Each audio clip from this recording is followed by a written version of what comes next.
ದೊಡ್ಡ ಮನೆಯಲ್ಲಿ ತ್ರಿವಿಕ್ರಮ್ ಮತ್ತು ಭವ್ಯ ಮಧ್ಯೆ ಒಳ್ಳೆಯ ಗೆಳೆತನವಿದೆ.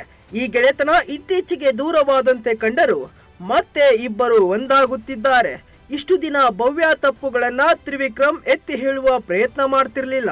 ಆದರೆ ಈಗ ಓಪನ್ ಆಗಿ ತ್ರಿವಿಕ್ರಮ್ ಭವ್ಯ ತಪ್ಪುಗಳನ್ನ ಹೇಳುವ ಪ್ರಯತ್ನ ಮಾಡುತ್ತಿದ್ದಾರೆ. ಇದೀಗ ಅವರಿಗೆ ಕಾಣಿಸಿದ ದೊಡ್ಡ ತಪ್ಪೊಂದನ್ನ ಹೇಳಿದ್ದಾರೆ. ಮೊನ್ನೆಯ ಟಾಸ್ಕ್ ಆಡುವಾಗ ಭವ್ಯ ಮೇಲೆ ಅಟ್ಯಾಕ್ ಮಾಡಲು ಕೆಲ ಸ್ಪರ್ಧಿಗಳು ಬಂದರು. ಆಗ ಭವ್ಯ ಹೊಟ್ಟೆ ನೋವಿದೆ ಎಂದು ರಾಗ ತೆಗೆದರು.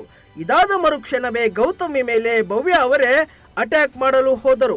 ಆಗ ಗೌತಮಿಗೆ ಸಿಟ್ಟು ಬಂತು. ಈಗ ಹೊಟ್ಟೆ ನೋವು ಎಲ್ಲಿ ಹೋಯ್ತು ನಿಂದು ಎಂದು ಕೇಳಿದರು. ಆಗ ಭವ್ಯ ನಾಟಕ ಮಾಡುತ್ತಿದ್ದಾರೆ ಎಂದು ಅನೇಕರಿಗೆ ಗೊತ್ತಾಗಿದೆ. ಈ ವಿಚಾರವಾಗಿ ತ್ರಿವಿಕ್ರಮ್ ಹಾಗೂ ಭವ್ಯ ಮಾತುಕತೆ ನಡೆಸಿದ್ದಾರೆ. ನನಗೆ ಆಟದಿಂದಾಗಿ ಫ್ರಸ್ಟ್ರೇಷನ್ ಆಯಿತು. ಏನು ಮಾಡುತ್ತಿದ್ದೇನೆ ಎಂದು ಗೊತ್ತಾಗುತ್ತಿರಲಿಲ್ಲ. ಡಾಕ್ಟರ್ ಬಳಿ ಹೋದಾಗ ಅವರು ಎಲ್ಲವೂ ಚೆನ್ನಾಗಿಯೇ ಇದೆ ಎಂದರು. ನನಗೇನು ಆಗಿಲ್ಲ ಎಂದು ಹೇಳಿ ನಾನು ಮರಳಿದೆ ಎಂದು ತ್ರಿವಿಕ್ರಮ್ ಬಳಿ ಭವ್ಯ ಹೇಳಿಕೊಂಡರು. ನೀನು ಮಾಡಿದ್ದು ನಾಟಕದಂತೆ ಕಂಡಿತು. ಹಾಗೆ ಮಾಡಿದ್ದು ನಿನಗೆ ಬಿಟ್ಟಿದ್ದು. ಆದರೆ ಎಲ್ಲರೂ ಆ ಬಗ್ಗೆ ಮಾತನಾಡಿಕೊಂಡಿದ್ದಾರೆ ಎಂದು ಭವ್ಯಗೆ ತ್ರಿವಿಕ್ರಮ್ ಹೇಳಿದರು.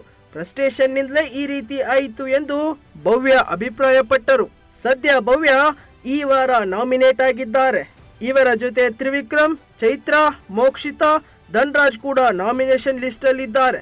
ವೀಕೆಂಡ್ ನಲ್ಲಿ ಒಬ್ಬರು ದೊಡ್ಡ ಮನೆಯಿಂದ ಹೊರ ಹೋಗುವುದು ಖಚಿತವಾಗಿದೆ. ಅದು ಯಾರು ಎಂಬುದು ವೀಕೆಂಡ್ ನಲ್ಲಿ ತಿಳಿಯಲಿದೆ. ಇದರ ನಡುವೆ ಫಿನಾಲೆ ಟಿಕೆಟ್ ಪಡೆದುಕೊಳ್ಳಲು ಸ್ಪರ್ಧಿಗಳು ಇಲ್ಲಿಲ್ಲದ ಕಸರತ್ತು ಆರಂಭಿಸಿದ್ದಾರೆ.